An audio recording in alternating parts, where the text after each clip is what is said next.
Hello, everybody, and welcome. This is Lessons for Full Spectrum Humans, Lesson 19. And today I'm focusing on, usually I do level 1 and level 2. Today I'm focusing on some level 2 material, which has to do with, in the recorded lessons, it's about Christianity. I've, upgraded my description. I would call it Judeo-Christianity, but I would also call it, let's explore my viewpoint of the death cult religions on planet Earth. And this presentation is not at all about me telling you what I believe about God or making you believe like me or anything like that. My presentation is more like this. I'm a visitor from another place. I have a different perspective, like a cultural outsider perspective. And I would like to tell you how I perceive Earth religion through my understanding of what I spoke about last week, which is the planetary invasion to Earth, which is also concomitant with the genetic invasion of our human genetic code and all of the ripples that happened as a result of that to all of the organisms on our planet and the planet herself.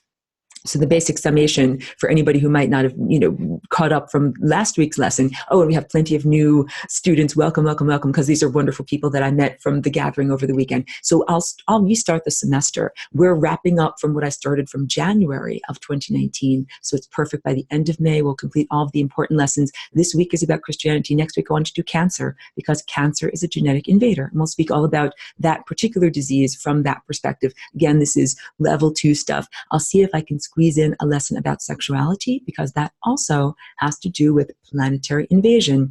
And when I say these are the advanced lessons, like these are for people that are up to this level of discussion to be able to be emotionally mature and talk about these things. That's why I usually it's lesson 18 is for the end of the class and also not for the casual participant. So yes, today I'm going to speak all about my perspective of Earth's religions. And hold on 1 minute, just gonna drink a little bit of water. If my voice sounds tired, it's because I am a bit tired. I came back from the magical adventure weekend literally at about 5 a.m. and we drove on home, and so got as much sleep as I could. But if I seem like a little bit less lasagna energetic than I usually am, it's because of that. And I have a house guest.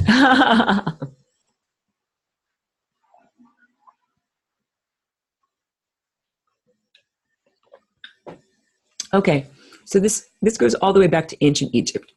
And we have to talk about the events immediately after what is known as the fall of consciousness, the fall from grace, the fall of Atlantis, all the events that I spoke about last week. That there was a very sudden genetic squashing. Oh yeah, something, Pedro's right. Sorry, I could totally use some honey. A very sudden genetic squashing. And then there was the catastrophe that followed. So, I spoke a lot about beings who are extraterrestrials, non-humans, let's say non-earthlings, who use technology, the basic bifurcation of my, understanding system of understanding life that is not on Earth. There's technology users and non-technology users. And I've said how technology users, they are not experts. Experts do not require technology to do most of these things that we need to accomplish, and that the technology itself is flawed on a foundation level, because it runs on trapped and victimized consciousness. In the same way that our technology, like here's electrons flowing in a wire, that's what makes that light happen. You could say those electrons have been waylaid on their path. They don't get to go wherever the heck they want to go as electrons, self-directed in their life. What they have to do is go through a wire that we tell them what to go, when to flow, where to do what they do. And there's, there's questions about that. We're making something do what it wouldn't ordinarily naturally do for our own purposes. And is that exploitation? That's just for an electron. Imagine if it was your own consciousness flowing through time, that you are not allowed to flow in the direction that you wish to flow and perform the activities that you wish to do, or even, exist in the state that you would wish to exist, due to the exploitation of your energy for these purposes, like energy harvesting. That's what is happening in terms of consciousness, that if consciousness cannot flow in these benevolent patterns that they're supposed to, and is somehow making disharmonic patterns, that is making very poor music and is an affront to the entire cosmos, and it makes the entire system not work very effectively. Definitely need to drink more water. There are some space races that attempt or intend to be benevolent or helpful or loving. and they attempt to use technology in a loving way. So this is big because a space race might say, hey, we're the good guys and we're using technology for the forces of good. But the fact that technology exists and the fact that it distorts the time field and uses consciousness like in an exploitive way makes the use of technology inherently flawed.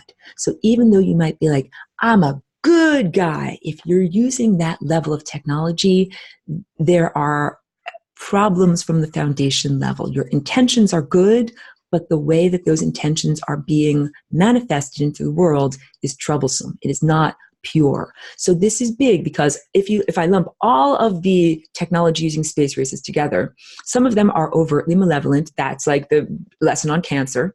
And some of them are trying to be more benevolent, but they are in many ways addicted to or completely reliant upon technology. So they cannot be as benevolent as they would like to be.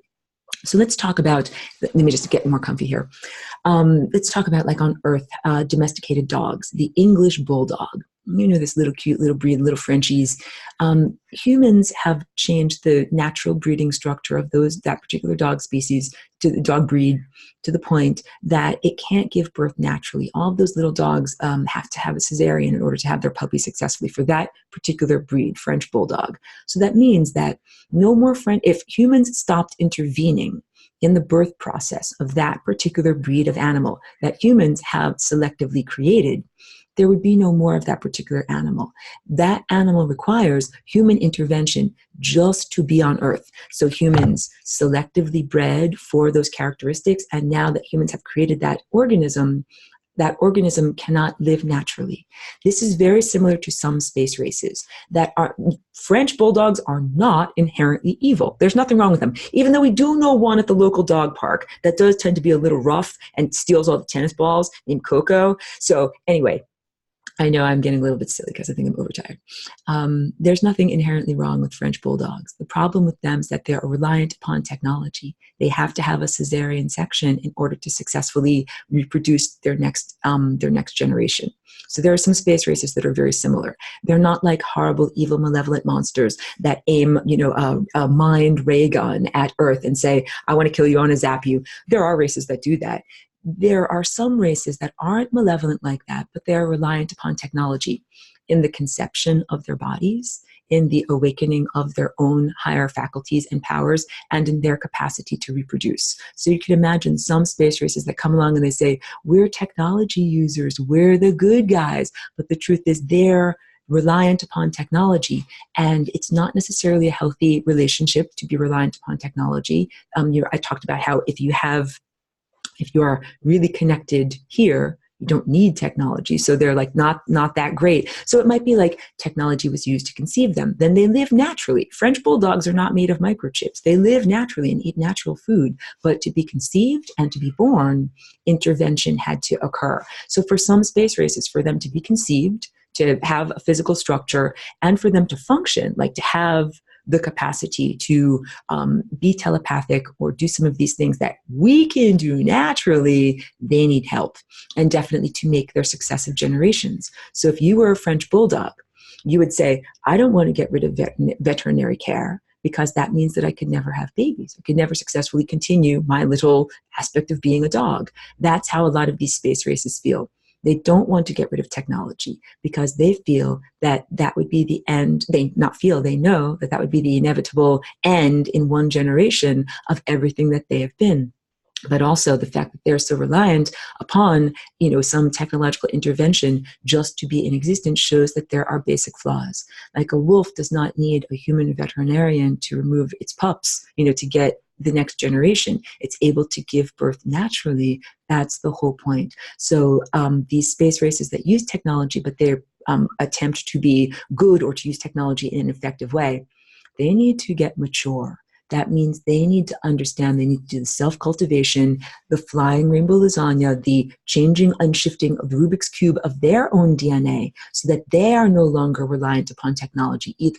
So that's pretty big, because I think that when humans on Earth perceive a supposedly benevolent technology using space rays, they're very impressed. They're like, oh, wow, you have a magic ray gun that you can, scan over my body and heal any disease. Or, oh, wow, you can do that. But you should be able to do that without a magical ray gun or without a magical med bed or anything like that. So all of this extensive backstory, talking about the English bulldogs at my dog park, in order for you to understand the necessity of the Great Pyramids in Egypt, the Great Pyramid of Giza. So why was that thing built? It was built, let's say, under the guidance and influence of benevolent, let's put benevolent in quotes, air quotes, benevolent, well-intentioned, that's the word, well-intentioned technology using space races. So the Great Pyramid at Giza, there's a wonderful, Netflix about this. The Pyramid Code is on Netflix. It's the Giza power plant that it explores the idea that there's aquifers underneath the pyramid.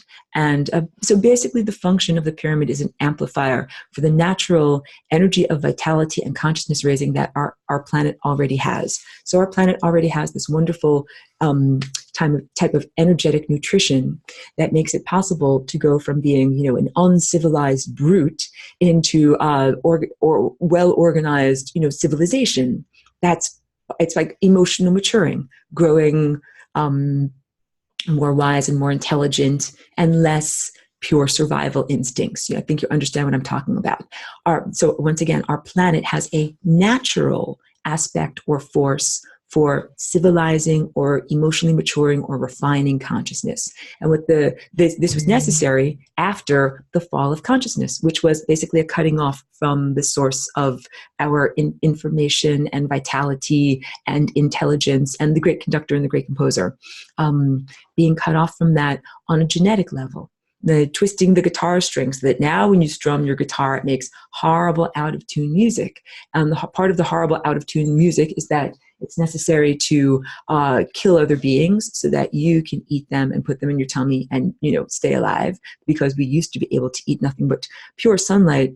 And also I characterize that more as also the vibrations of our atmosphere and environment, because many people are trying to do a breatharian type of a thing in this time and place where they breathe in, the vital life force energy that is available in our world. And the only challenge to that is that right now we do not build the effective architectural structures that collect and generate chi or prana. So in ancient Atlantis, we had extensive gardens, not so that we could grow potatoes and mash them up with our mouth crystals, your teeth, and then swallow them into the cauldron of your belly and have microbes, digest them for us. No, it was plants were grown because they emit like a benevolent force field. And that is what we fed upon. So we didn't actually eat the leaf, we ate the force field that the leaf emitted.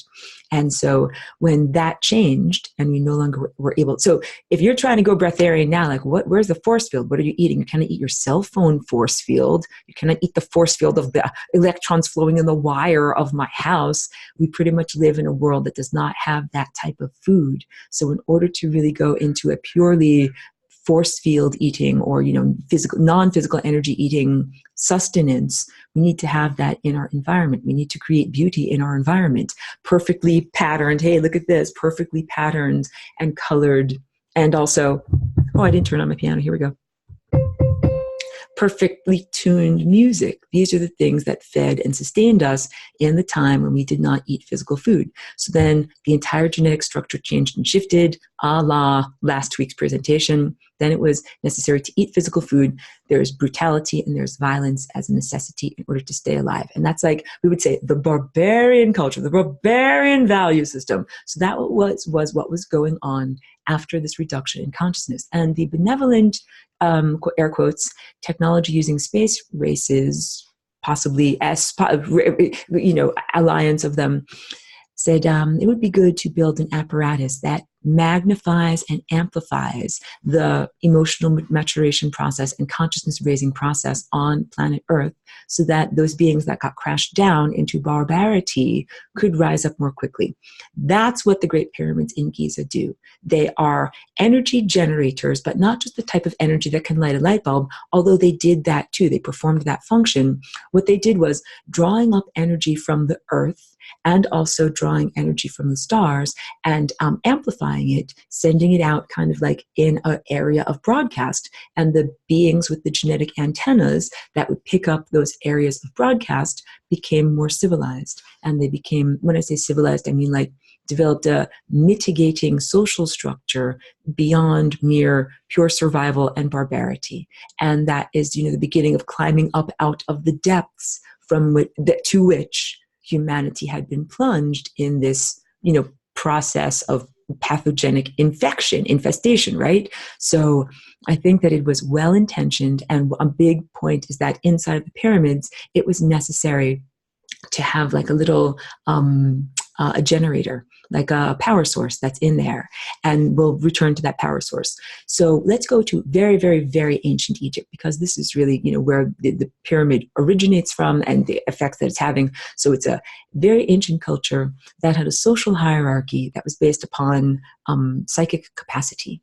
The people that were at the top of that social hierarchy are the people that had the most awakened higher faculties, the beings who could see through time, see the future, be telepathic, be telekinetic, do healings with their mind, but heal something by looking at it, transform something by looking at it. And a very big part of it was also using one's magical voice to manifest and to, make things happen in reality. These sacred intonations and ceremonial singing that made things happen that we would consider to be magical, right? So that, and then that was the beings at the very, very top of the social structure.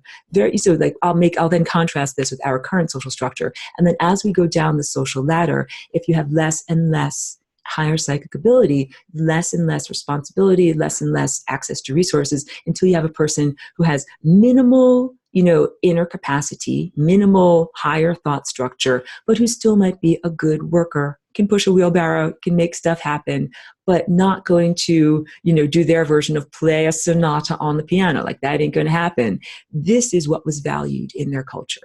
So to contrast, in our present culture, this inner capacity is heavily devalued to the point where, like, you can be a starving artist, a starving musician, you can have the most amazing inner vision and not get a gig, because it's these losers that don't even have this or have that artificially augmented sense of higher capacity that have been artificially elevated through this manipulation of consciousness to have lots of money, lots of notoriety, and lots of power and social standing. So pretty much we're at the complete inversion, the flip-flop. The least good musicians are at the top of the hierarchy here. They're totally manufactured. They're horrible. I used to talk about Elvis. Elvis was never meant to be a musician. He was meant to be like a car mechanic that had one of those combs that combed his hair back like Fonzie. I know Fonzie was trying to be like Elvis. You know what I'm talking about. He was trying to be a cool car mechanic. And someone's like, that car mechanic can totally be elevated to be a rock star. And that's what happened. There are 10 million musicians that are better than Elvis that could have been in that position much more effectively than he was. So that's the type of thing that I'm talking about.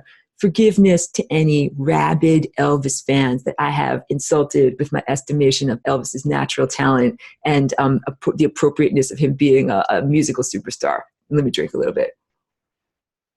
Yeah, so there were rock stars of the psychic realm back then, literally rock stars.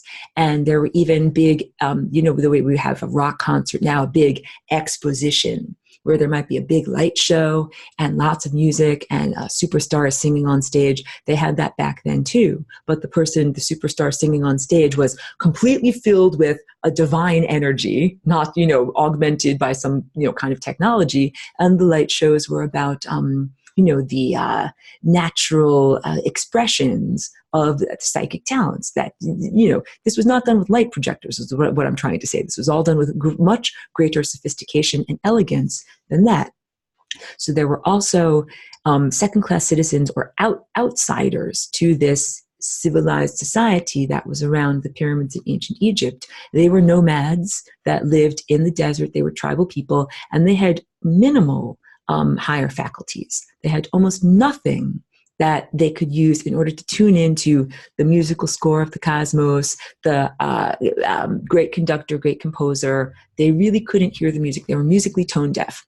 So now I have to talk about the the beings that are stuck on those interstices that I spoke so much about last week, they set themselves up as gods, that they are not actually God. But one of the things they did in the genetic squashing was they programmed in a tendency to worship them as perfected beings, as being better than us. It's the ultimate Stockholm syndrome. Like, they harmed humanity, they diminished humanity, but they put a program in there that says, you're so low and poopy, but we're so much better than you. Please worship us, right? So one of those guys, one of those, not so cool, fake little gods, saw in this setup around ancient Egypt an opportunity, and decided to genetically modify the beings who were the nomads on the outskirts of society. They had very few resources, they had very few whatever, because they didn't have a lot of psychic talent. They were like the lowly peons.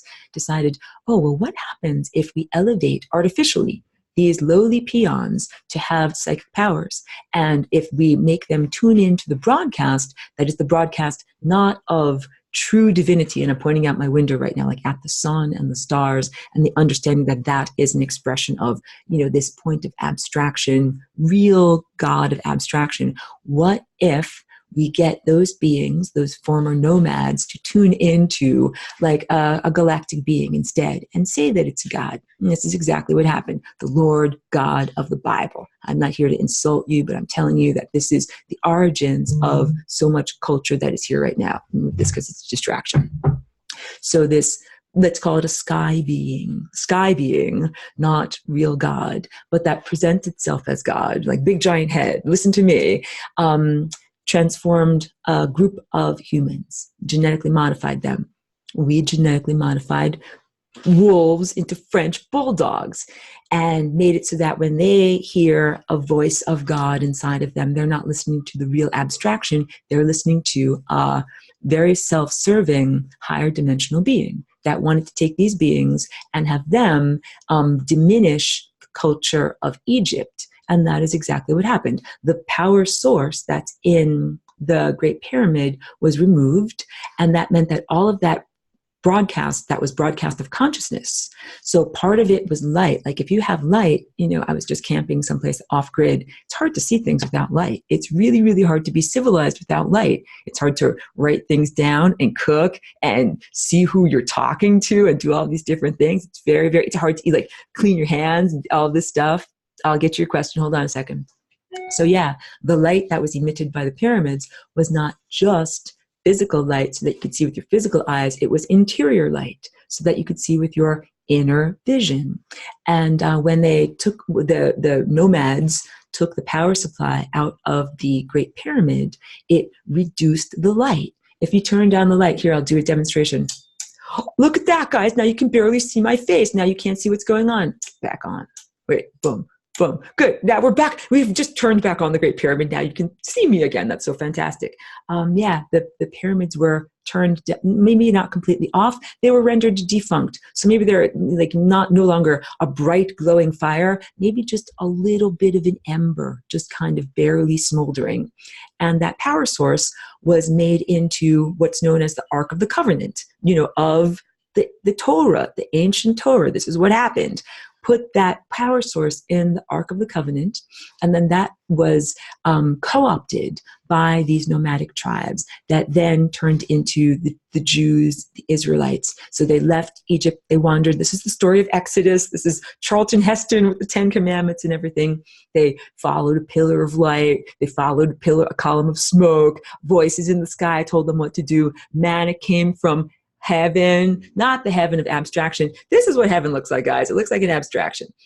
Heaven is not the sky. So food fell from the sky to feed them, and they were given a set of external rules to guide them. Now, this is very, very different than what I spoke about last week, and what I speak about pretty much every week, which is the idea. Let me drink more for my voice here. The idea that we're supposed to follow our inner directive, follow your inner boss, follow the great composer, the great conductor. That's what this higher consciousness, perception is supposed to do. It's supposed to tune you into the music of of the cosmos, so that you can be a good musician. And the 10 commandments, or really in the Torah, was 613 commandments to the Jewish people. And the 10 commandments is kind of like hit the major high points just for these, barbarians who don't know how to live. The idea of having an external control structure. Instead of saying, follow your heart, you know what is right and wrong inside of you, having 613 rules of what to eat, how to do this, how to do this, how to do this. And many of those rules were about how to worship. And so I think I glossed over something a little bit too much. Going back to how did they worship in ancient Egypt around the time of when the Great Pyramids were active as power centers. So they had what is called in this time and place a funerary tradition.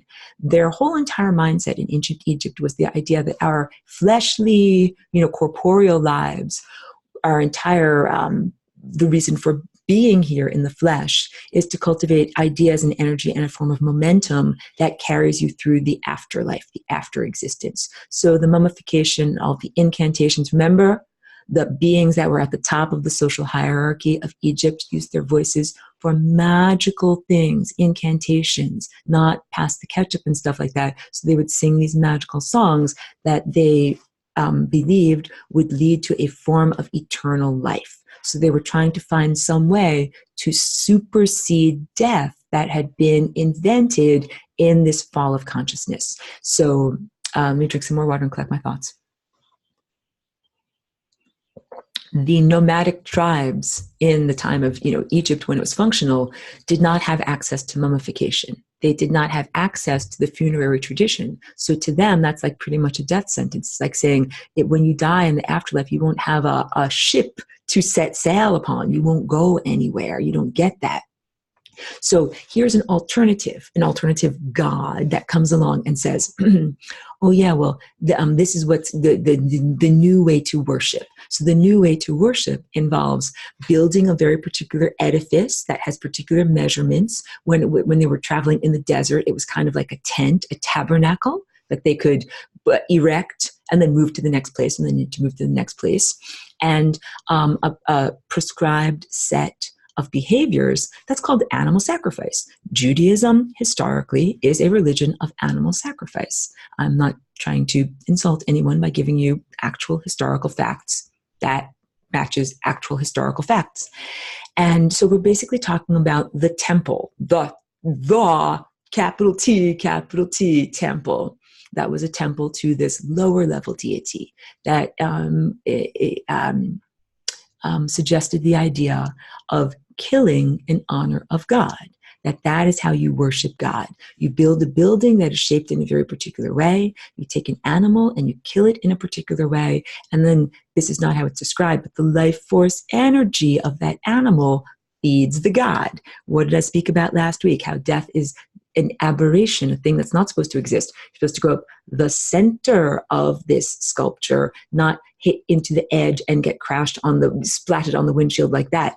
This is the same with birds and oxen and any animal that was used as an animal sacrifice in this new Jewish religion by the beings that would become the Israelites, because their God would lead them into a place and say, now go live here. Like, kill a bunch of animals in my favor.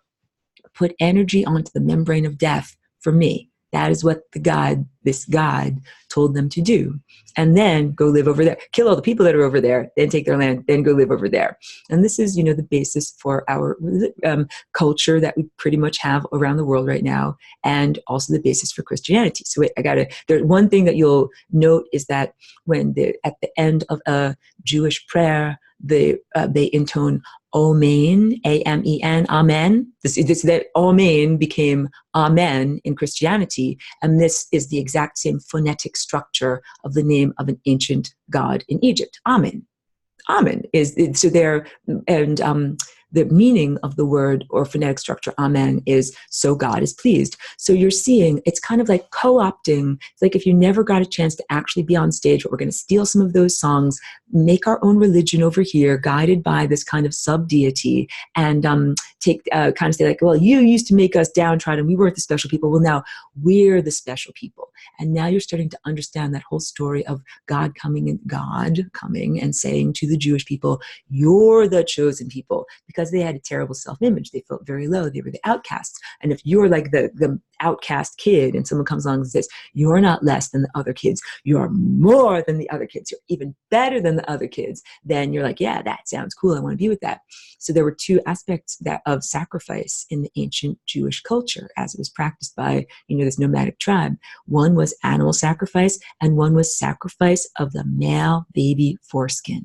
And I will tell you right now, it is a barbaric practice to do this to little tiny babies, and I am shocked and horrified that it still continues and is so culturally accepted and widespread in this present time. It is a barbarity beyond barbarities. It's an atrocity. It is a sexual violence that affects the entire society, and no real God would ever ask you to do that to your little tiny children in order to honor it in some way. So what circumcision does is, first of all, traumatizes the baby on the neurological level. There's MRIs that show before and after of neural structure in the frontal lobe of male babies with circumcision. They call it penis lobotomy, not just because it removes the sensitivity of the penis itself, but because it causes actual brain changes in the frontal lobes of these babies. And that changes their whole approach to socialization and sexuality, being less sensitive, much more fearful, and much more violent and aggressive. So a God in the sky tells you to worship it by killing a bunch of animals, putting energy on the membrane of death, and sexually traumatizing all of your little male children. That is not real God.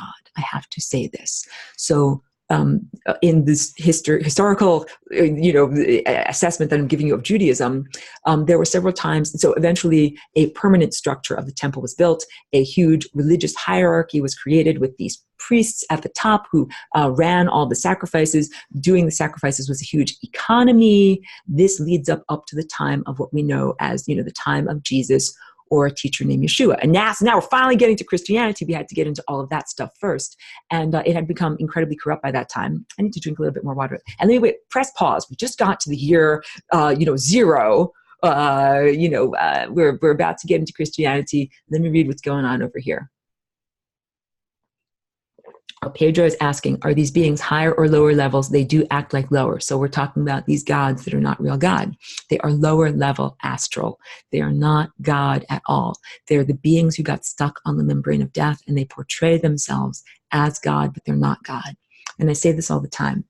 This earth religion is a death cult, and it's a long con game where they planted the seeds thousands of years ago in the hopes that they would return and find mighty trees have grown, and now it's time to harvest these mighty trees. So it's like we have created a civilization and all of these beings and planted the seed of expectation of where their consciousness would eventually reside in terms of when you're in a non-physical state. Now it's time to come harvest and collect all those consciousnesses, because our experience of afterlife is very much a self-directed journey based upon the expectations of what you learned when you were corporeal, when you were alive, the momentum that you develop when you're going through time, when you are no longer physical, that momentum continues to carry you forward. Like I keep using that silly example of my friend's ghost in his historical house, picking up the casserole dish and taking it over to the side. Like that's just the momentum of that lady's life, that she did that a million times, and she kept on doing that even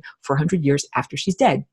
So if you have this inner programming during your life that your death, if you think that it will be like the ancient Egyptian funerary tradition, then you think that you're going to enter the hall of Mat, of balance, and have your heart weighed, and then see if you can go on the sunbark of Ra. But if you are, one of these other traditions, then you'll have a different expectation. So that will color your experience of afterlife. If you die, if you no longer have a physical body, your consciousness will continue to go in that direction. So planting these seeds of expectation thousands of years ago in the expectation that when you do die thousands of years later, you will go in that direction. They harvest you, they get you back. And why is that not good? Because you are supposed to be free to flow on your journey. Free to flow on your journey through this. And remember, this is a whole superstructure of many, many figure eights, wherever you want to go in time. Not be circulating like a little electron in my light bulb that wants to go where it wants to go, but it can't because it's in that wire circulating around through the electrical system of my household and through the light bulb and blah, blah, blah. That electron can't flow where it wants to flow. It flows where we want it to flow for our silly old exploitation reasons, because I want it to shine on my face so you guys can see me when I'm on the video here. Hold on a second. So Pedro says, I have never been comfortable with the idea that God needs sacrifices or that we should suffer and endure it. Good. All right. I guess it still hasn't sunk in that the order is angel, human, God. Very good. We talked about that too. Yes. So it is not the worship, the style of worship to put energy on the membrane of death. That is pretty much saying, in order to make you more healthy, I'm going to make more blood clots. I'm going to block out areas of energy from flowing effectively through your body. That is not how you get more healthy. That is how you get less healthy. So this is an insult to the entire health of the time body to say we're going to put more blockages on the membrane of death. Hey, I want you to sacrifice a bunch of chickens, put that energy on the membrane of death. Energy can't flow there now. Oh, a bunch of doves. Oh, a bunch of oxen. So in the way that this works, let's say if you kill an oxen and it was 2 years old and it could have lived to be 10 years old. Well, everybody, let's do some math. What's 10 minus 2? It's 8. That's right. So that's 8 years worth of momentum that oxen has on the membrane of death. It might be think that it's still like pulling a cart or chewing some grass while it's dead in the afterlife. And that residual memory, picking up the casserole and putting it on the side, is part of what generates this very harmful technology that I call satanic or dark magic, and also is like a blockage. That guy pulling his cart, chewing his cud, in the afterlife for 8 years because he is, that residual consciousness is going there. The point is the oxen was artificially killed. It didn't die natural causes. It didn't grow up and say, it didn't grow older and then say, I'm too tired to keep going and just fall over and die. That is not what happened. It got stopped. It got killed. It got murdered. It was cut short from its existence. So that's like saying it's a thread that got cut by scissors. It didn't just fray out of friction, like degrade because it got too frayed or something like that. It got cut artificially. That's the idea of death cult and sacrifice. You take that potential, that time potential of what an organism could have lived many more lives, but you kill it, or more accurately, you murder it. That is what murder is. You murder a person, you're taking that many years away from them in the time field, alive. It's that many years of energy, of residual consciousness that can then be subverted in like a pocket world or something like that. So this is not a benevolent thing to say, oh yes, we're going to sacrifice these animals, and then they'll be, alive in the afterlife, because there's some kind of a sense of that too. Like, oh, you'll have all of these wonderful things that you've sacrificed. Hold on one moment. I just need to take care of a little dog. Do you need to go outside, honey? Are you okay? Do you need to go outside? There you go. I know I need to stay focused and everything. Oh, sorry. Yeah, I'm also dog sitting my friend's little dog. Thank you. Let me just close the door.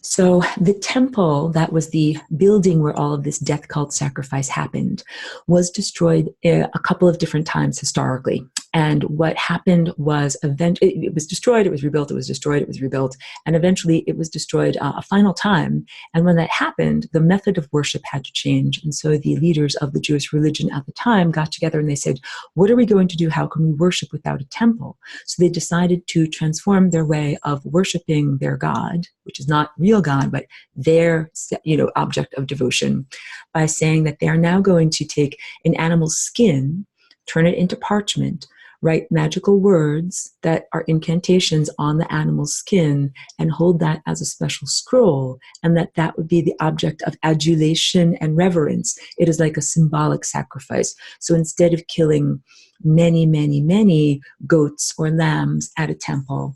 They would only kill one, and they would cover it with the writing, and it would become the Torah scrolls. And the Torah scrolls in modern day synagogues are treated as living beings. They're held in a special container, like a special room. They are, you're not allowed to have it touch the ground. They must be, you kind of carry them like a child. They're revered, and they're also passed around, and sometimes kissed or, adored. They are appreciated. I have to take care of this little dog again. I'm sorry.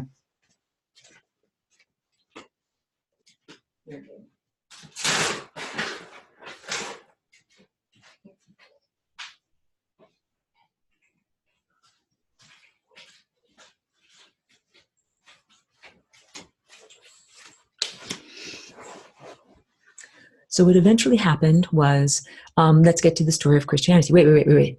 Back to questions before we get to Christianity.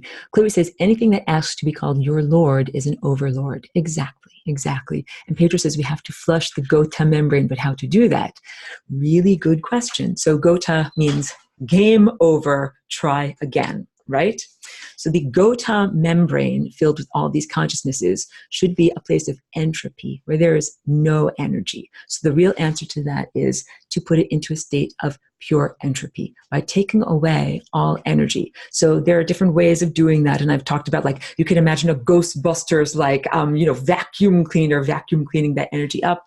And the flying rainbow lasagna is another way of rearranging the energy on that membrane, kind of like rearranging the Rubik's Cube so that that energy is structured differently, and then energy can flow more effectively. If there's a blockage, right, what can you do? Jump up and over the blockage. So these are some of the different things that we can do.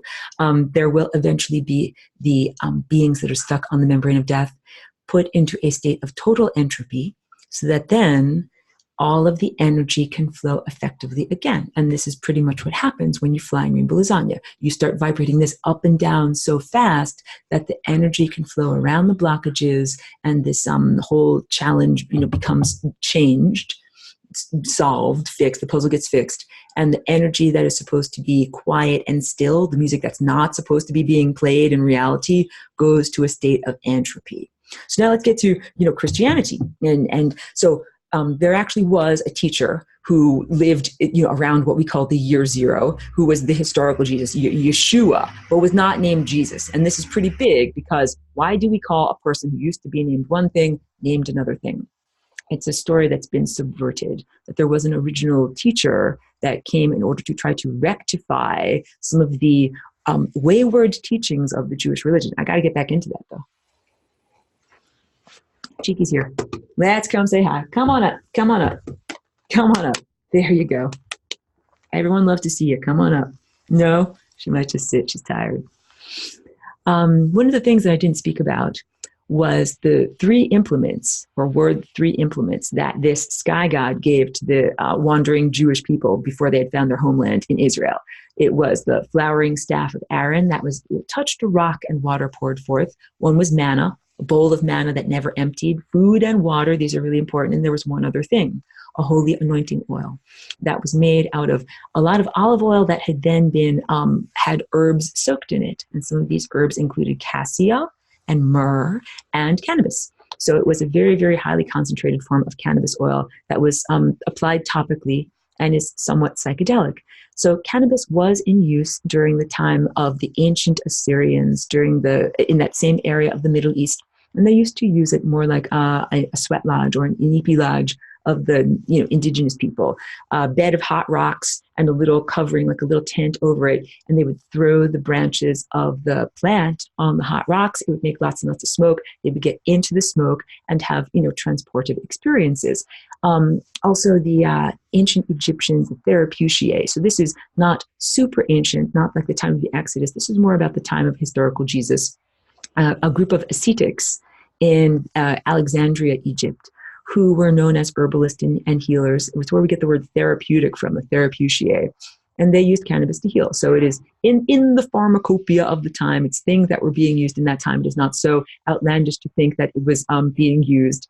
And the the prescriptions for who got to use it in the Jewish religion. It was supposed to be like, for the special people, like the most special people. In fact, that is what Christ actually means. It actually means the anointed one, and this is the holy anointing oil that is used to anoint the Christ, the most special person that they got in their religion, like their highest high priest.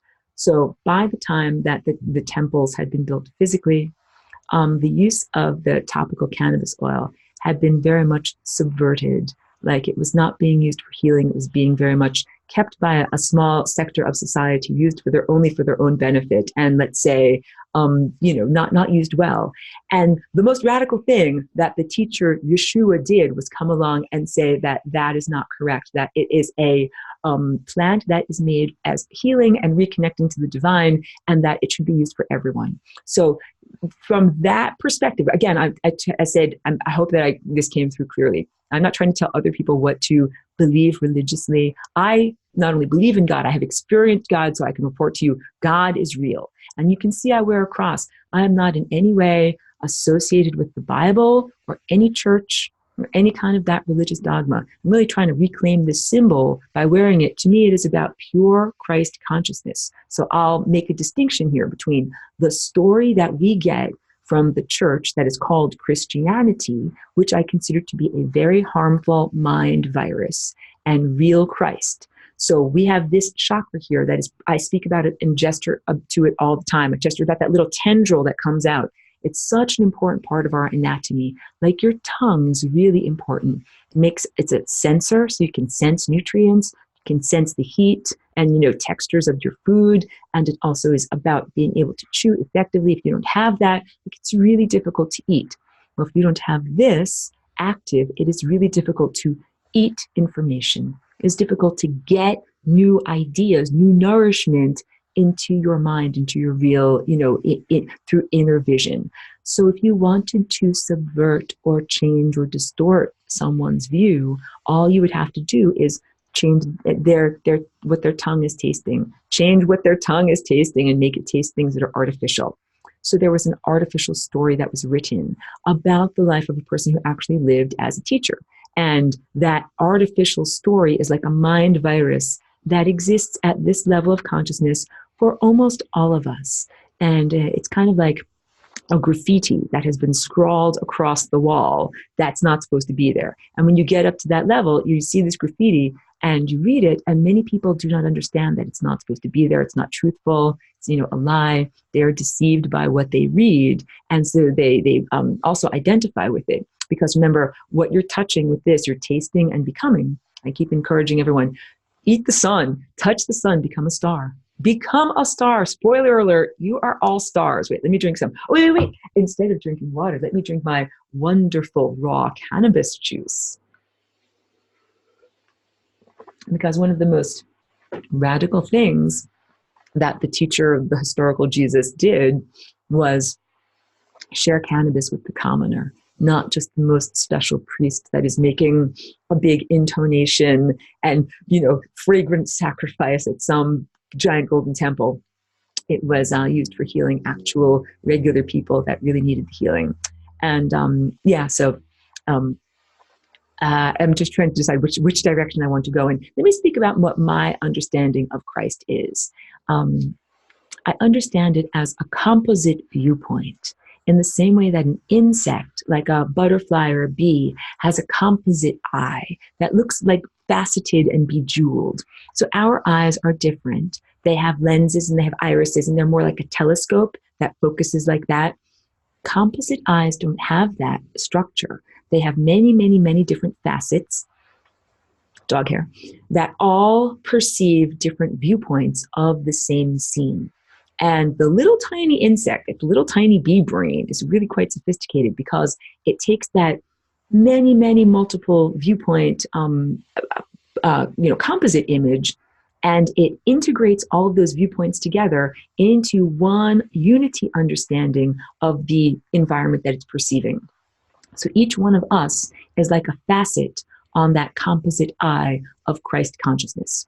When I say Christ consciousness, I'm not like New Age. I'm not talking about the way I'm trying to distance myself from anything that any other associations that might be of how you hear these words. So please understand, I'm trying to send you mental pictures of what this is like. And this is literally the system for sending mental pictures. Christ consciousness is like a Wi-Fi system, for lack of a better terms. I'm not a transhumanist, of being able to speak with our minds, our true minds, directly without the intervention of language. No more flapping of your moving mouth parts, everyone. Just direct information and energy and light and understanding transmission from mind to mind. So each one of us is meant to be a viewpoint or a facet on this very, very enormous, composite vision of a very, very enormous being that's larger than one planet, larger than one solar system, larger than a galaxy. It is really, really quite enormous. It's so enormous, it's almost beyond conception, which is why I'm never judgmental or whatever at odds with people that might conceive of the image of a bearded sky god. Because it can be hard to understand that there's this amazing abstraction, there's this amazing big thing that is going on out there, and that it does not have a human face. It has a face that is made up of every single different type of face. So there are human facets, there are dog facets, there are microbe facets. Yes, microbes can be part of this network of pure telepathy that is known as Christ consciousness. And it is a purely natural, love-driven way of communicating. Again, no technology is needed. I'm not at odds with or condescending to anybody who conceives of a bearded sky god, because it can be hard to even wrap your brain around how large this thing is. However, that is a limited and anthropomorphized view of what Christ really is, really focusing on the story of the man and the journey of the man. Now we have to get into the distortions. So it's my understanding that there was an actual teacher. There were many teachers. Oh no, I hope that my internet connection stays stable. I'm getting a thing. I hope you guys can hear me okay. If you ever have a problem or whatever, if I blink out, don't worry, I'll blink back in. Let me drink a little bit more water.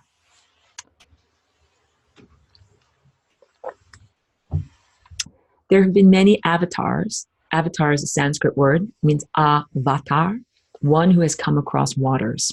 It's like the idea of the ancient Greek hero. The ancient Greek hero was not just a strong, be-muscled, noble person, with a sword. It's the idea that you were a deputy, like a worker, a container for a god, that the gods acted through you. So a hero means God acts through you. It's a similar idea of what an avatar is. It's your physical body that God acts through.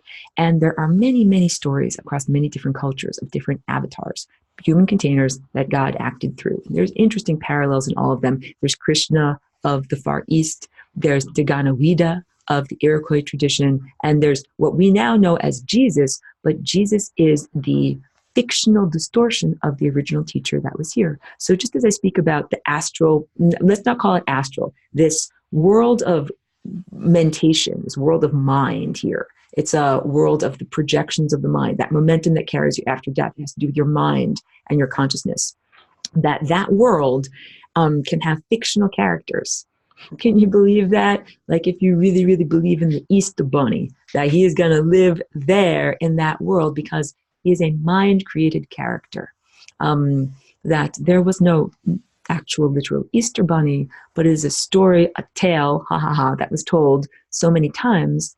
And humans have the power of belief and creation through belief, that we imbue something with life by believing in it. And this has everything to do with the ancient gods, the Greek gods, the Roman gods, the Sumerian gods. All of those are low-level gods. Again, I'm referring now to lesson 18, that do not have their own connection to divinity and life force energy. They have to harvest energy from other beings, so they harvest it in the form of worship. And the worship can be animal sacrifice, baby sacrifice, human sacrifice. It can also be adulation. It can be the externalization and projection of your own creative energy. Basically, your creative process gets hijacked by a being that's not God. You are part of God. It is not part of God, but it convinces you that you should give it your creative energy and it hijacks what you believe in. So if that fake God says the Easter Bunny is real, and you believe, I believe, and I pray to the Easter Bunny, there becomes a type of mental image of the Easter Bunny that is in existence in the world of pure mind. One moment, please.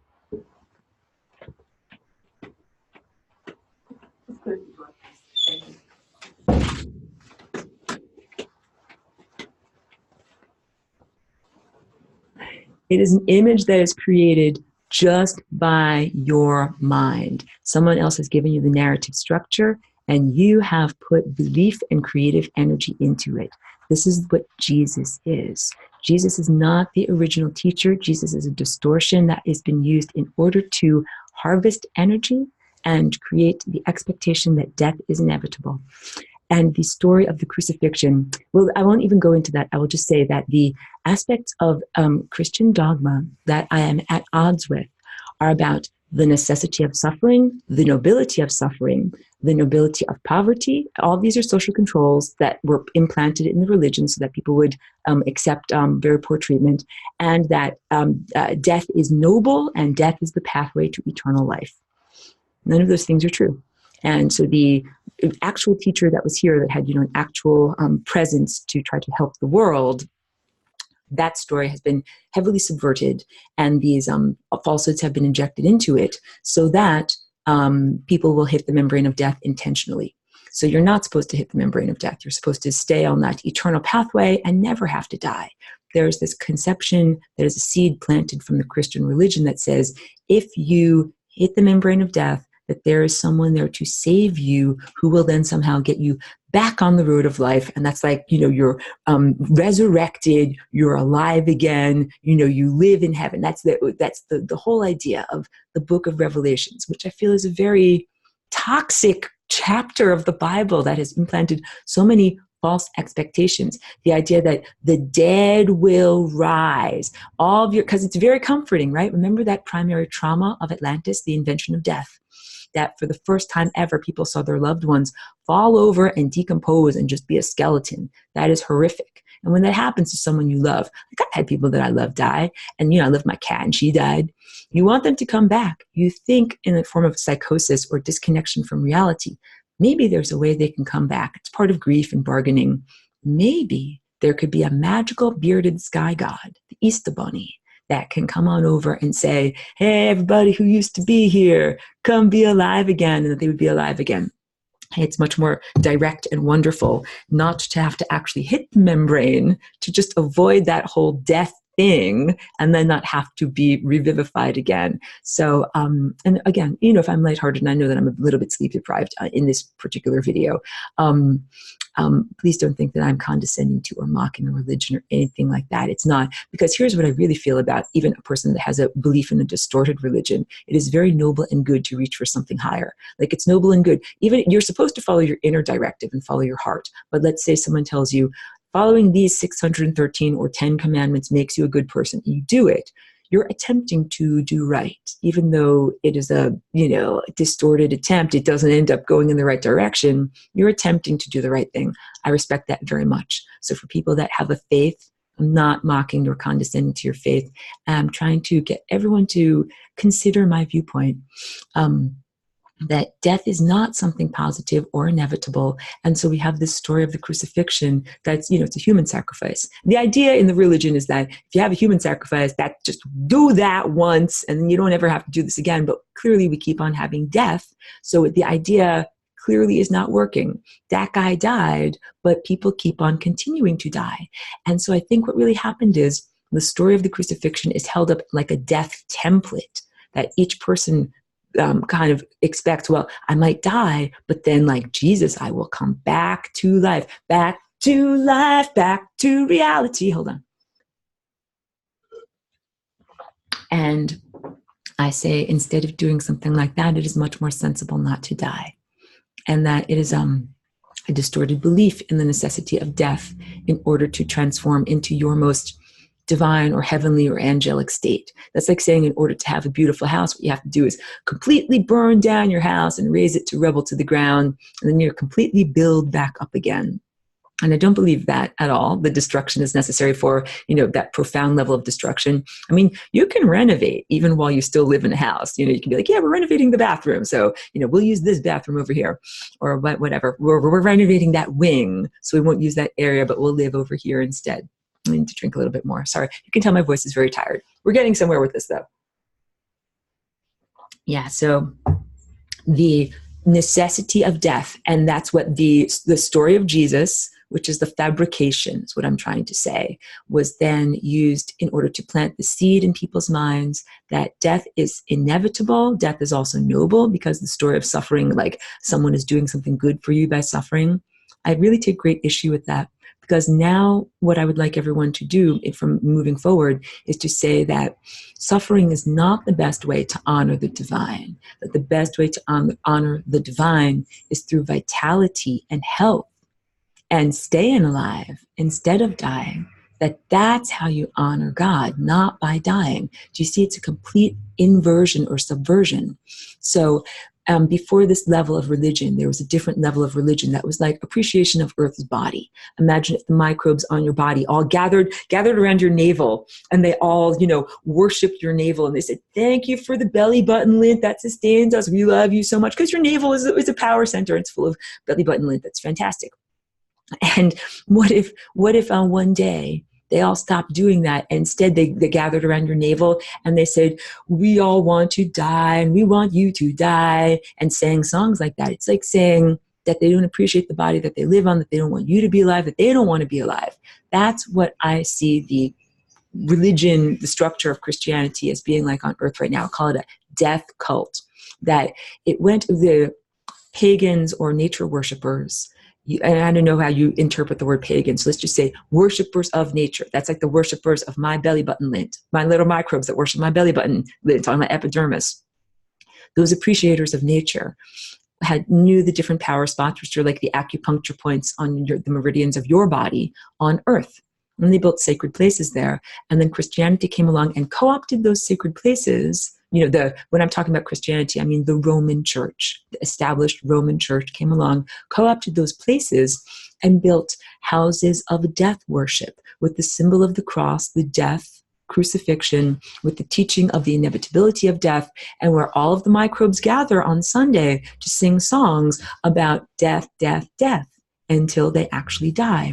And what that did was change the energy flow on our entire planet from something that is about celebrating life and vitality and fertility and, continuation, to something that celebrates the end and destruction and diminishment and, what other words can I choose for this? Hold on a second. Press pause on that. I'm going to get to this question over here. Pedro says, can the FRL do that? Resurrect someone? Not saying it's right to do so, just wondering. I'm not sure if it could be the same as creating another timeline where that someone didn't die. So now I should draw or whatever.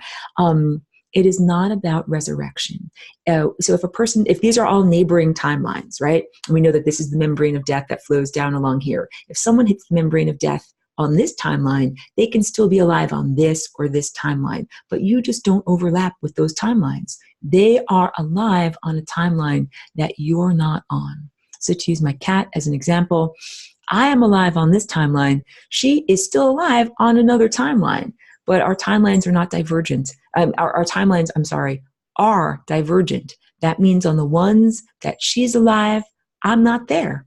I died. Maybe our Mack truck ran over me on the highway one day. That's not very much fun. And then someone else had to take care of her. And what happened? I'm on the timeline where she died. So that is the best way to think about it. Not that our loved ones, who we would like to see again, must be resurrected. That's like, I think it's really like trying to swim backwards through time. I don't think that that's effective. I think we have to continue to move forward and evolve. So it's not a question of recreating what was there. And also, if it is possible to die, hold on a second. If it is possible to die, then it means that there were some imperfect notes in the music that was being played. So that's not the eternal version of that self. So I loved my cat. She was a wonderful little cat, but she played notes of her genetic music that were not eternal notes. She didn't die of disease. She died of another animal attack. It wasn't that her genes made her have cancer. Her genes created an event where she hit the membrane of death and died. So she didn't do the choose your own adventure novel perfectly right. And I love her. I am not being mean, like, critical or anything like that. I understand that she did eventually find the right timeline to be the eternal version of herself as a cat. And at a certain point, what happens is we will all reunite as the eternal versions of ourself here at this crossing point, that this is the place where all this energy circulates through. So when we have come to the point of total refinement, we've been refined and focused, right, so that we go up to that point. And that's true of every lifetime. Remember, this is a lifetime coming from this direction. This is a lifetime. This is a lifetime. And this is part of an entire giant superstructure of many, many, many lifetimes of nested consciousness that are all coming to that point of total convergence. So when we experience that I am God moment, that point of total convergence, that we overlap as all of these perfect versions of self. So the most perfect version of Aurora overlaps with the most perfect version of my cat, the most perfect versions of my human friends who have died of cancer, and all of the other things that we have lost. So you will meet again beings that you knew, but in their refined format. You won't meet the version of the term paper that had the spelling mistakes. You will meet the version of the term paper that has no spelling errors and the grammar is perfect, and even has whatever little annotations, little notes and numbers and annotations.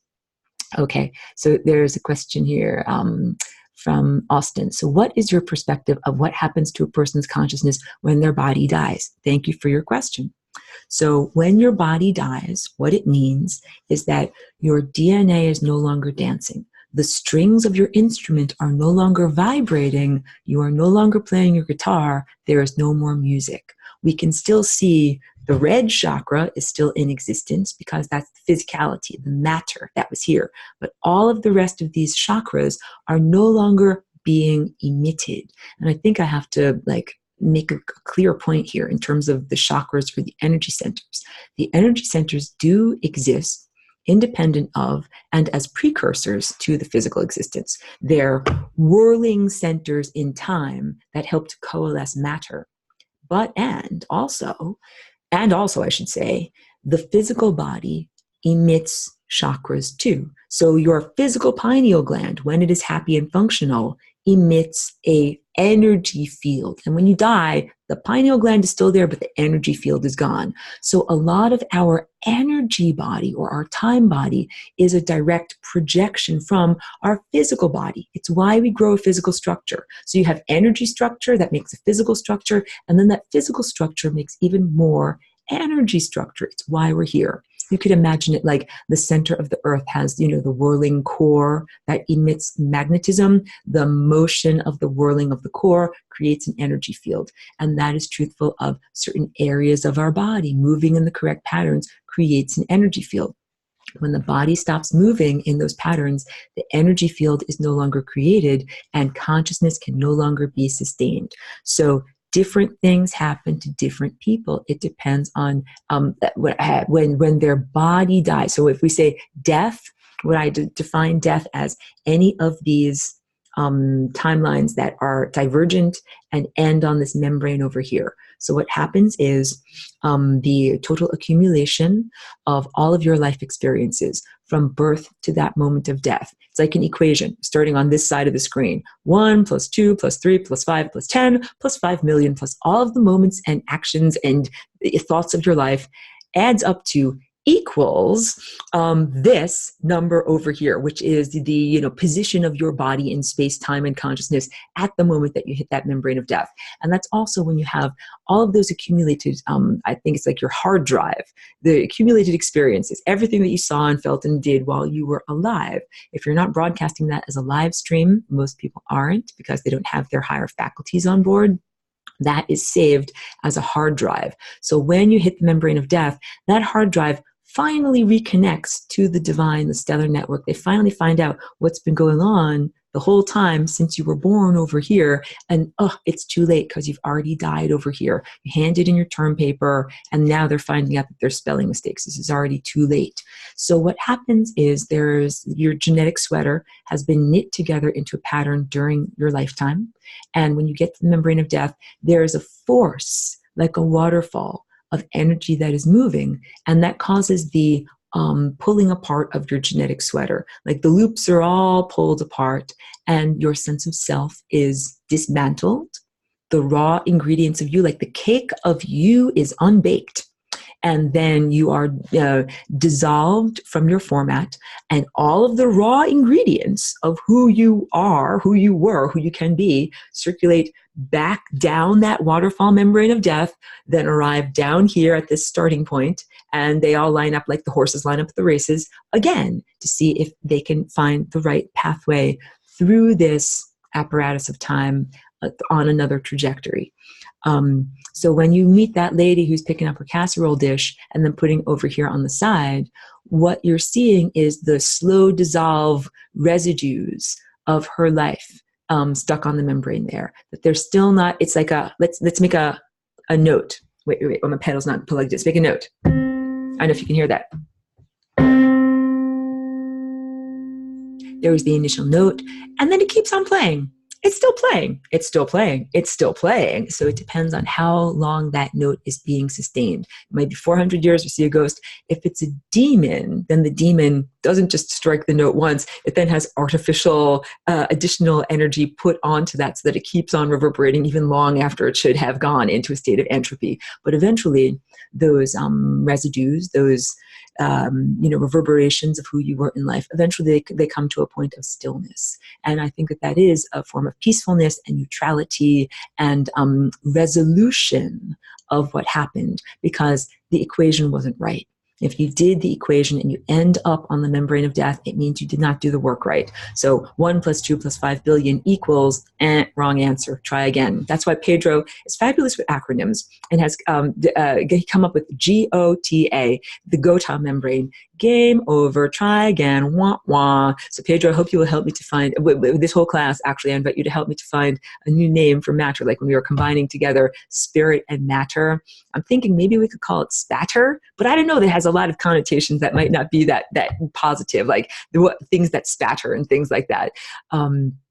Pedro says, okay, resurrection is going the wrong way. Got it. I was fearing it could be that the resurrected someone would be just the body, but with a different driver inside, maybe even a putti.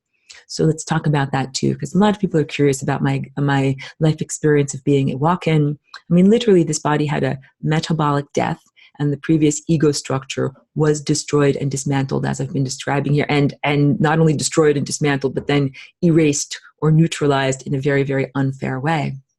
There are things like negative walk-ins where the ego structure is destroyed, the physical body can still be viable, and then it's like hacking someone's computer. It's not your computer to use, but you take it over and then you can still use it. So this unfortunately does happen. You could think of it as a form of possession, that beings get possessed by consciousnesses that don't have their own bodies. So clearly not ideal, not what is supposed to be happening here.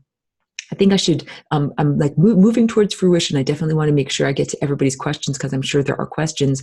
We're in this moment now, historically, that is the moment of harvest. And there are harvest agendas in almost every single religion, and also a lot of the channelings of the New Age writers. It's in the Law of One. The Law of One, I'm not an advocate for that. And it's funny because I talk about this, and I've been talking about this for a long time, as the source and the zeroth dimension. And I know that book says, it talks about God as being source. So I don't know if people are thinking that I'm getting, but no, none of my stuff is associated with the Law of One. And I think that all of that is harvest agenda. It's like nice. And then, oh yeah, one day the good guys are going to come and pick you up again. And that's just like saying one day you're going to die and go to Jesus' heaven. And I also used as the example for why I don't think this form of heaven or this version of heaven is really ideal or desirable. This episode from Black Mirror, which is a TV show called San Junipero. And if you have a chance, you might want to watch it. It's worth it.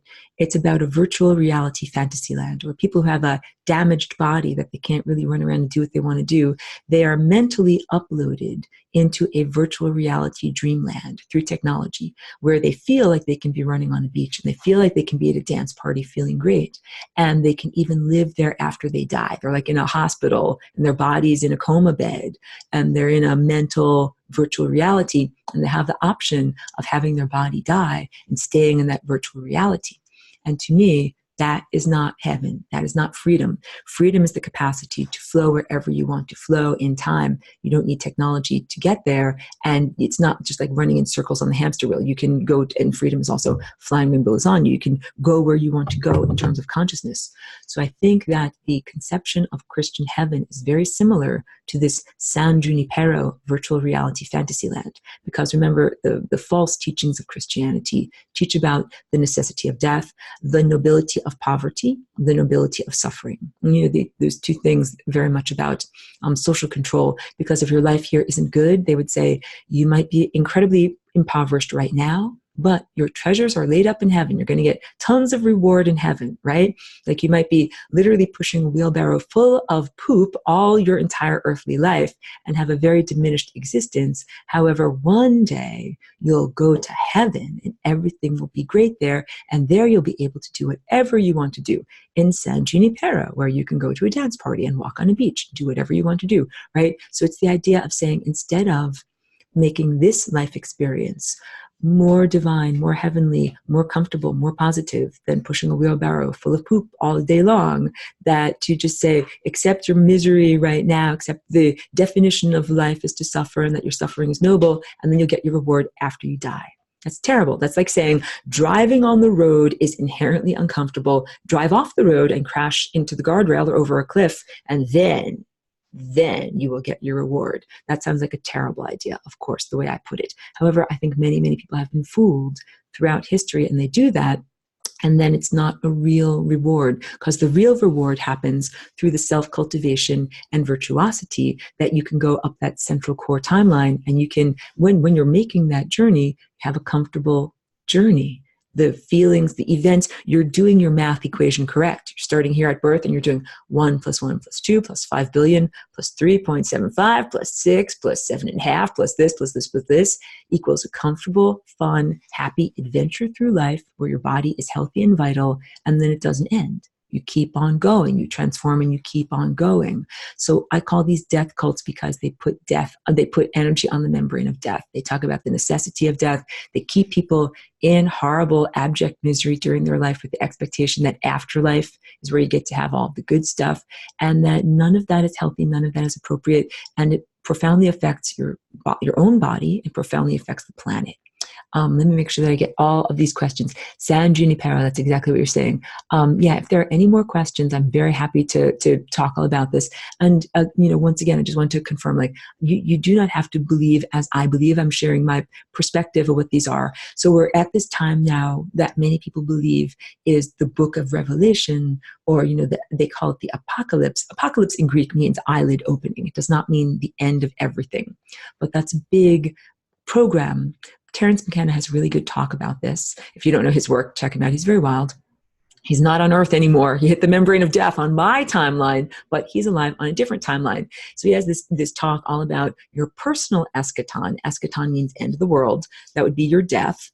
And planetary or social eschaton, and how these two things are very entwined in Christianity and entwined in our expectation of society. And I am not a believer in the necessity of having to, like I say, burn down the entire house to then build something better. That's like eschaton, end of the world. The idea that, the world is too wicked, it has to be burned by fire or sanitized in some way, and then you can finally get something better done. I'm not a proponent of that.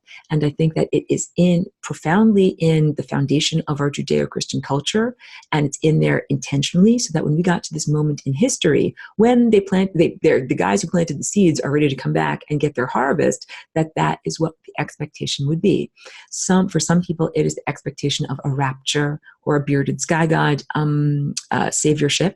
For some, is the idea of being saved by metallic UFOs, that you're going to go not to Christian heaven, that's so silly and so old-fashioned. We got a new one. We got clank clank metal saucers that will take you to another planet, or will take you to another world, or will somehow fix and heal your life in some way.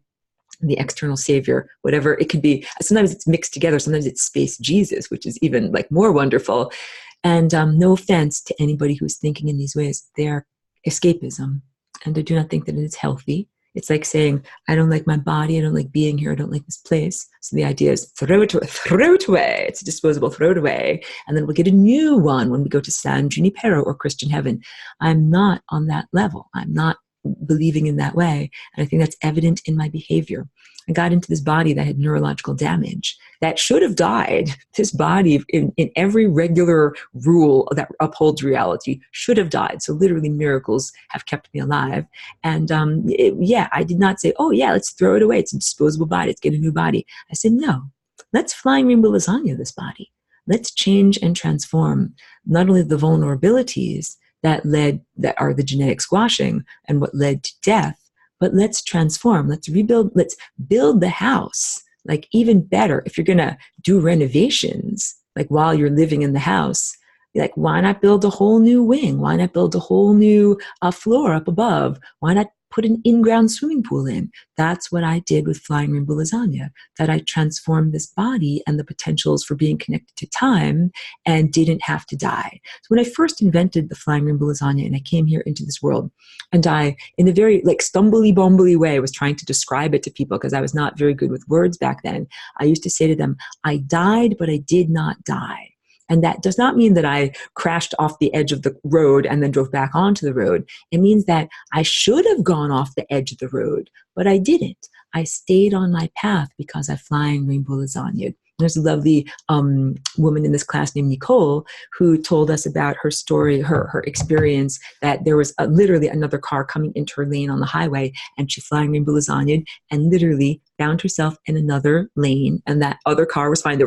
She said she saw the cars overlap but not crash, then found herself in the correct lanes and everything was okay. That's the type of die but not die that we're talking about. And this matters to our day-to-day, moment-to-moment existence right now, because we keep on, as individuals and as a whole planet, dying but not dying.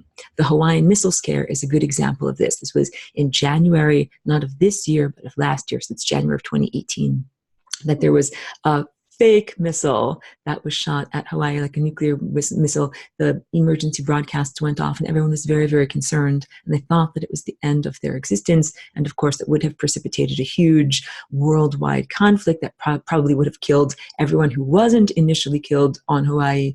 And then a few minutes later, oops, sorry, you get the notification. Wah, wah, it wasn't a real missile. It was just a false alarm, everyone. That's very much, it's like it was a rectification. On some timelines, that missile actually did destroy people, did cause destruction of the planet, cause a world war. It's the idea of Deus ex machina. And this comes from ancient Greek, the dramas of the ancient Greek theater world. That sometimes, there were rules of drama back then. You had to end everything on a happy note in a comedy. Comedy starts out sad but ends up happy, right? A tragedy starts out happy and ends up sad. So in a comedy, you start out sad, you end up happy. At a certain point, you might have all of the characters of the comedy dead on the floor in pools of blood. And then you don't know, how is this going to be resolved? How are we going to turn this into a happy ending? So the Greeks invented this thing that is called Deus ex machina. It means the hand of God reaches out and changes the story. Something magic happens. I wave my magic wand and something magic happens. You don't actually have to die. So I think it's along similar lines like that. Everybody didn't die. The hand of God reaches out and, oh, it's just a fake missile. That ain't a real missile at all. So what happens is we did like Nicole. We veered the car of our life away from the horrible accident that would have killed us all into a different timeline. And we keep on doing that. That happened like pretty much a year and a half ago. And we keep on doing that. And I've done that a million times in my own personal existence, avoiding accident and injury and other forms of impending death by, changing the steering wheel of my life and going in a different direction. And we can continue to do this. So I'm asking everyone in this class to let's start thinking about death in a different way. Instead of, most people think of death as the scissors cutting a thread, the motion of ending your timeline. But I am thinking of death as a refocuser of energy, just of light. Like your mind is made of light and your consciousness is made of light. Like if you have a telescope, if you want to see that thing that's far away over there, you got to move the lenses so that the light gets focused exactly right on your eye. And that is what we're doing with learning how to form our energy centers properly. These are literally lenses for energy, learning how to make the right choices and movements through life, behaviors through life. That's a focusing of your behavior, a focusing of your belief system, a focusing of your personality characteristics, a focusing of your approach through life, to the point that it is not necessary to experience the periphery, is not necessary to experience death. So all of these religious prophecies, they're no longer relevant. The book of Revelation and all of those prophecies are no longer relevant. Everything since the infinite improbability drive of the flying rainbow lasagna, since this has been invented, all of those predictions are no longer relevant. In fact, the predictions that were made this morning at breakfast are no longer relevant because we have flying rainbow lasagna. Since then, we've rearranged the Rubik's Cube of reality, and those are no longer the expected outcomes. Now there are new expected outcomes. So again, I reassure you that the book of Revelation is not a literal description of the events that are happening here. It's an irrelevant, moldy old prophecy that is really about planting that seed, that expectation of destruction and the necessity of destruction into you, with the idea that you would then think that you're going to go into a magical fantasy land in order to heal and resolve from all of this. So wait, I'll drink a little bit of water. I'll get to more wonderful questions. Thank you for your understanding. Okay. Hi there, Randy. Good to see you. Hold on a second. I'm scrolling back to make sure that I get all of this. I know I make squinty, squirrely faces. Okay, Pedro, cool man, says there is an episode of Doctor Who where his nemesis is gathering all human consciousness in a virtual afterlife to then put them in mechanical bodies. I guess in this case, the Putis put consciousnesses in the membrane to have as batteries. That's exactly right. I think I know the Doctor Who that you're talking about. Yes, very, very good pop culture reference to that. Hey, excuse me 1 minute while I do this.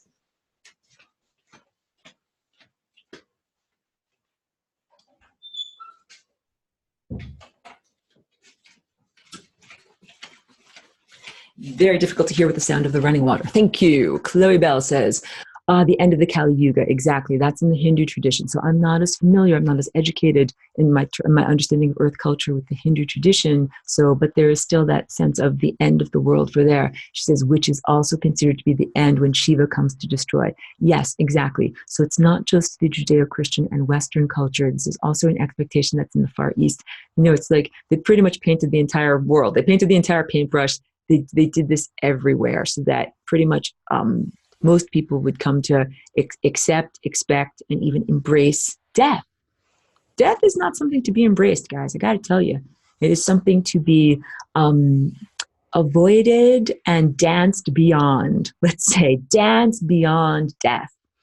Austin says, so if I understand correctly, you don't agree with the common New Age beliefs that we maintain some kind of soul structure that experiences thousands of physical lifetimes. It sounds like you're saying we get completely reset to our constituent energetic components.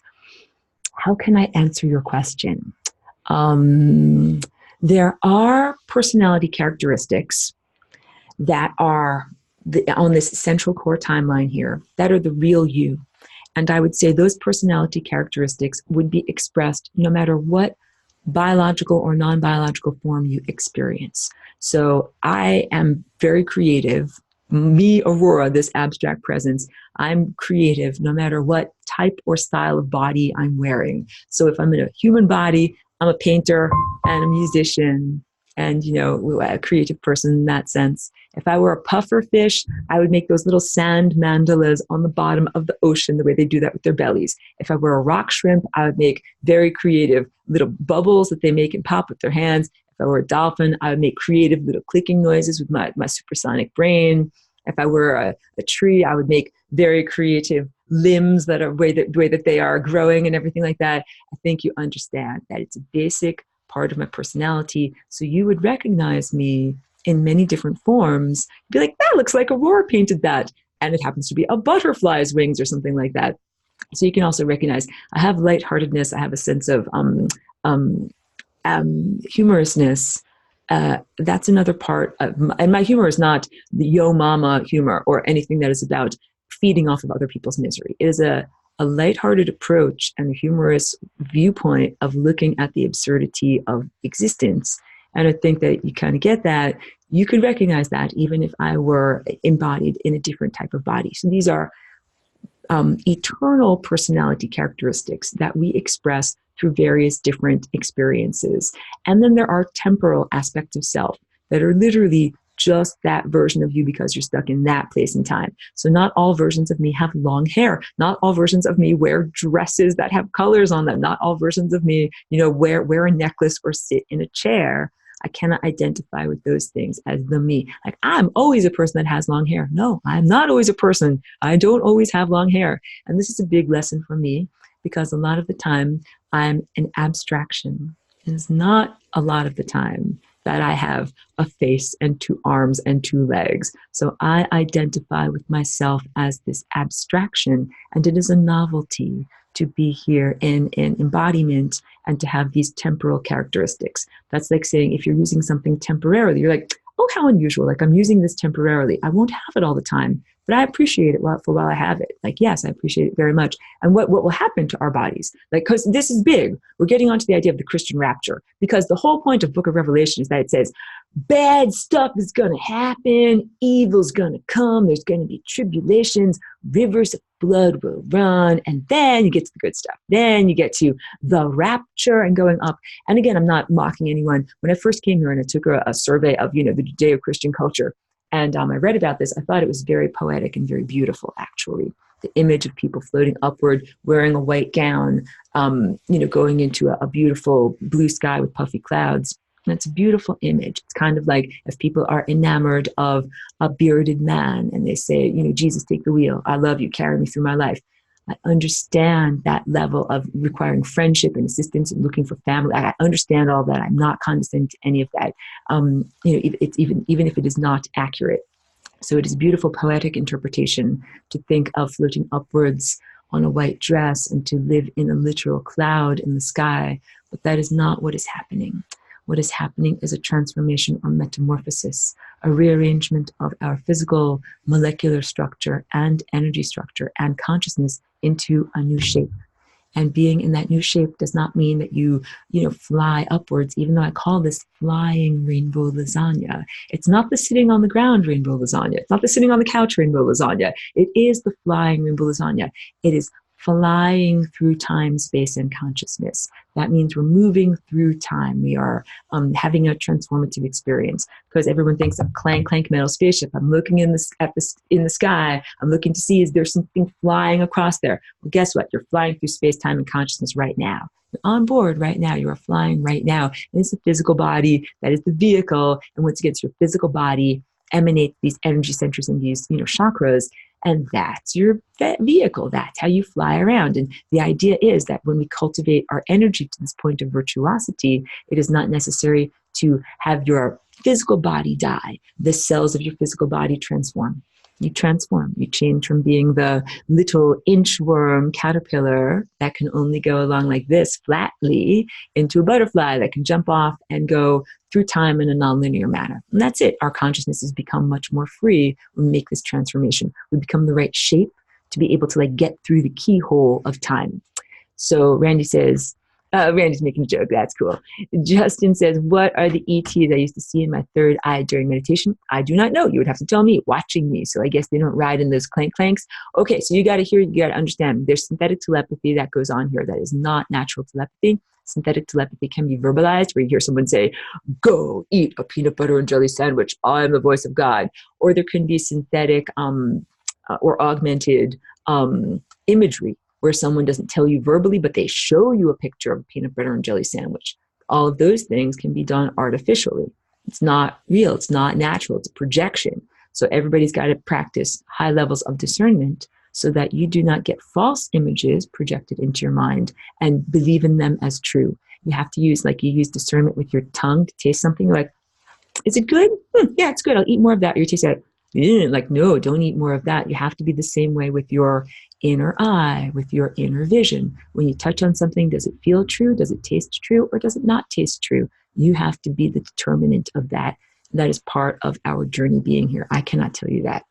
He continues to say, I have seen what I thought were ships too, orbs splitting and observing me near Glastonbury, like scout ships, or are they a figment of a programmed imagination? Again, I cannot determine what you saw, so I'm sorry I cannot be more, answer your question better.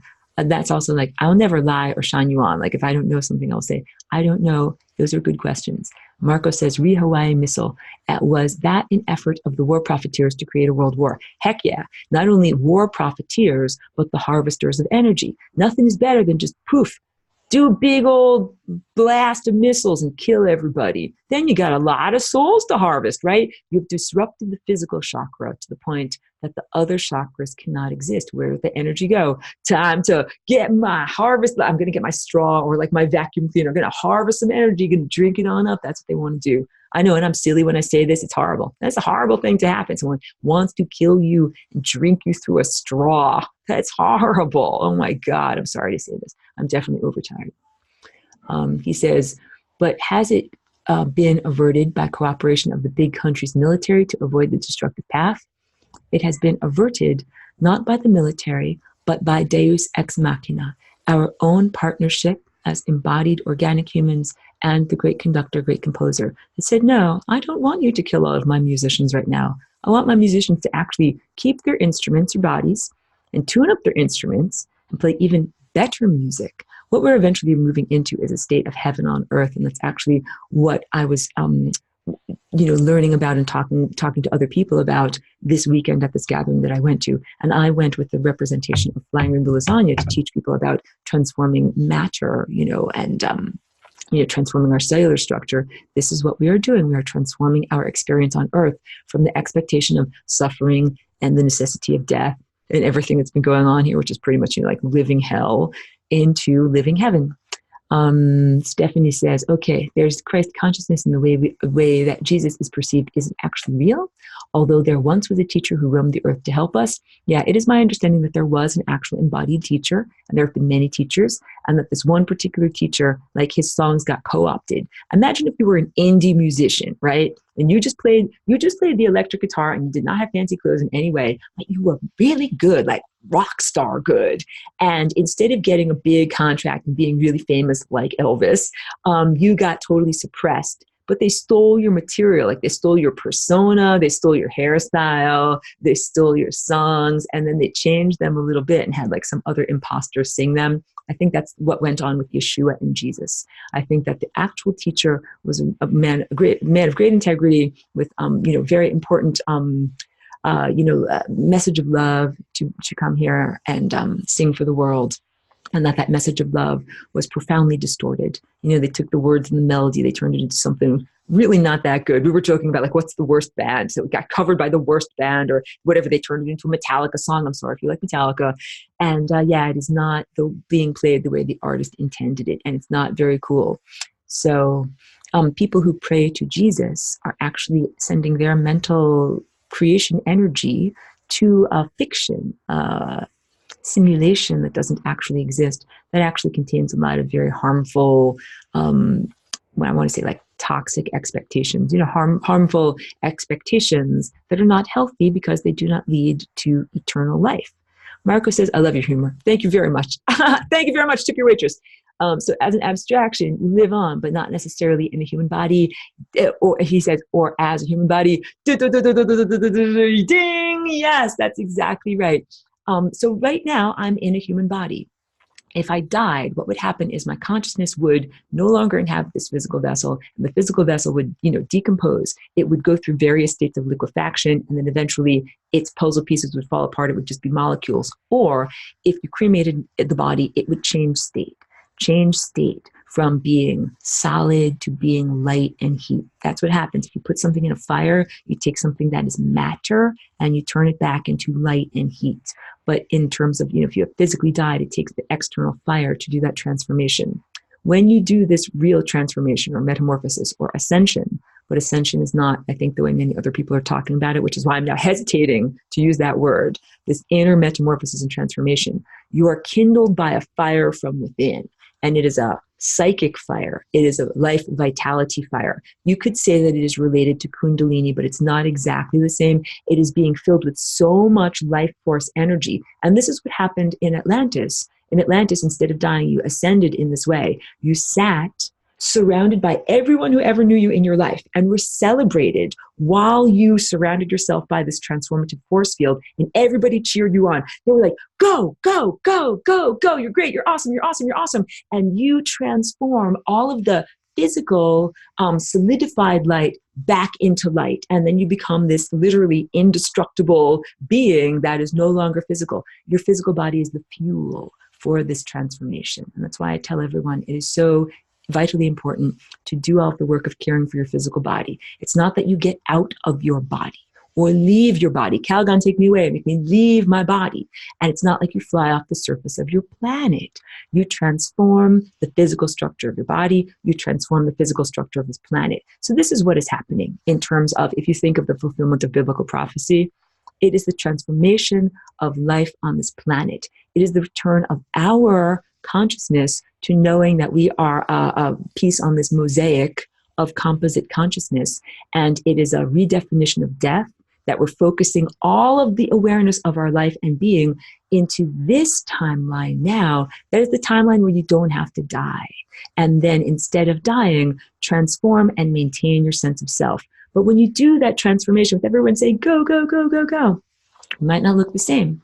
Might not look the same. I might not have the same shaped face. So everybody, when we meet in this, transformed state, might be like, hey, I kind of know you. Like, I love the music of Jimi Hendrix, and I feel like I could recognize him even without his face, because I feel like I've listened to his music. I know his rhythms. I know his feeling. It's like a person's signature. And so geniuses, really like good artists, they have a really strong signature. You can tell, like Van Gogh, you can look at a painting and you say, that looks like it was painted by Van Gogh. He had a really strong style, a strong signature. So yes, you can recognize someone's signature. But if we were to meet Jimi Hendrix in this transformed state, we would not meet the version of him that died, the version of him that would have a drug overdose, that would have that level of disrespect to the physical body. We would meet a different version of him. We would meet the one that had managed to avoid those life choices and go in a more positive, vital life, vitality, life force energy type of experience. Next question. Okay, wait. Boom. Pedro says, so the second coming of Christ is another prophecy that's not valid anymore. Well, I'll read the rest of your question. Or is it part of the plan to get the next consciousness that becomes Christ that come to this timeline? My understanding of the second coming of Christ is that it is an awakening of all of our higher powers. And someone's asking about 5G, so I'm going to go right into that question. Linda says, is 5G a method of harvesting? Wow. So the answer is, we are right now in a race to see if we can awaken our collective Christhood before 5G gets turned on, because 5G is like the antithesis of our natural psychic abilities. It's like a blockade. It's not anything good. It's horrible to the physical cellular structure of your body. It is horrible to life on Earth. It is horrible to your natural music that you want to play in the symphony of life. And it is intentionally like to blockade humans from awakening or achieving what would be considered superpowers. And being one musician, like one awakened, Christed, Christ heard person, that's pretty good. Like if you have one opera singer, that's pretty loud. What if you have like 100,000 opera singers? What if you have 1 million opera singers? What if you have 1 billion? What if you have all these opera singers singing really loud all at the same time? And you get these wonderful coherent waves that match up, that come to crescendos. This is what we're doing. And we need to do it before 5G gets turned on. So my big message is go, go, go, go, go. Let's do this now. We need to do this now, everyone. I'm that person that says, hey, it's time to get in the car and go. We need to go. Marco says, thank you for your answer about transforming the body to light instead of escaping the body of the world as some inner soul. That's it. That's the death cult stuff that says your body is inherently flawed, and in order to be free, you got to get rid of your body. And many people hate their bodies and deny themselves food, deny themselves rest, hate their appearance. They want to get rid of their body. I'm the antithesis literally. And also, someone asked me this over the weekend. They said, what about the order of operations, like that if you get to a certain level of ascension, that getting back into a body is like reverse, and you're not allowed to go, like if you graduate college, you're not allowed to go re-enroll in kindergarten. And I said, oh, no, my experience here is not like re-enrolling in kindergarten at all. This is the culmination of the best of what you can be. You can be a divine being on this galactic scale and know it, and be in a physical container. This is not going back to kindergarten. This is like graduating into postdoctorate work, and now, really, really going into, profound levels of virtuosity. So yeah, there's the expectation that being here on Earth is like, oh, you're a stupid little kindergartner and you're not very sophisticated and you don't really know what you're doing. But it's really not that at all. It's meant to be that we have a laboratory here for virtuosity, or a concert hall for really being virtuosos. And yeah, I keep on trying to encourage people to take the best care of their body that they can. Like, eat the best food that is right for your body system.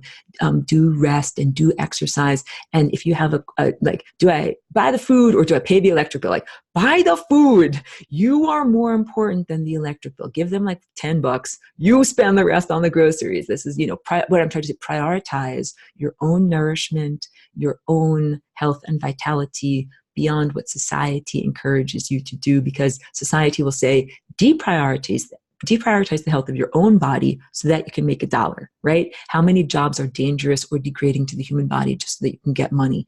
Please don't degrade or endanger your human body just to get money. That's the antithesis.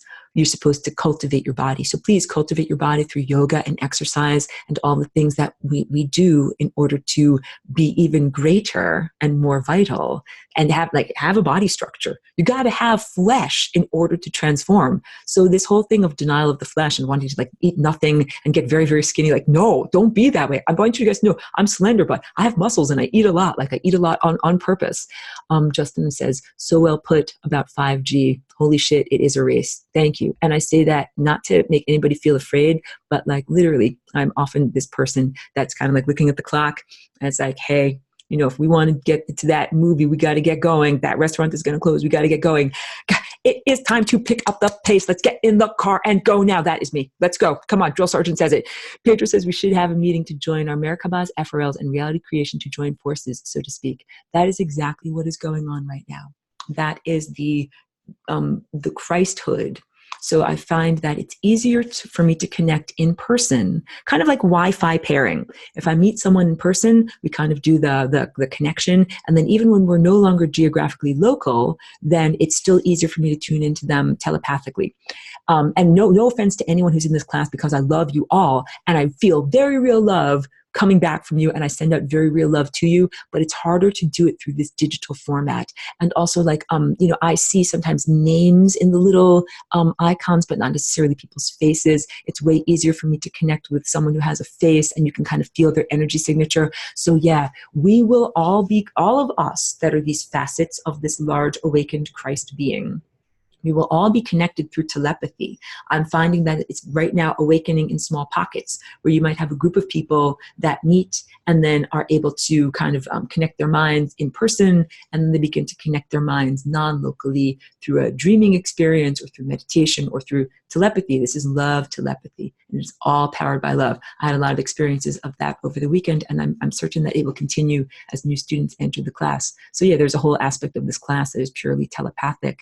What we experience here in this, video conference is part of it, but then there's a teaching that happens on this level. Here's the best way I can describe it, okay? Years ago, I worked as a custom framer when I was a little bit more in disguise here on Earth, and I learned a lot about the way that most humans' minds work. So my mind works like I can move my mouth and say words to you.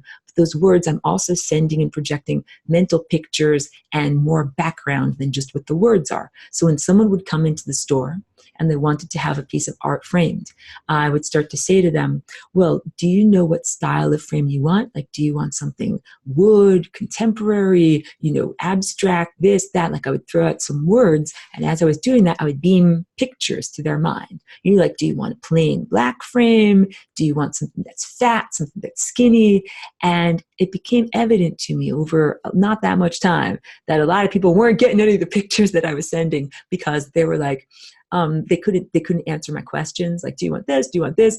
And I would have to be like, okay, I'm just going to have to get a sample off the wall and show you. And so then I would do that. I would get the samples and I would show examples of what I was talking about. And rarely I would meet someone that had a spark. Like, a lot of people were dead spark plugs. No offense. They were like not awakened. And some people had the spark and they could see the pictures that I was kind of sending to them.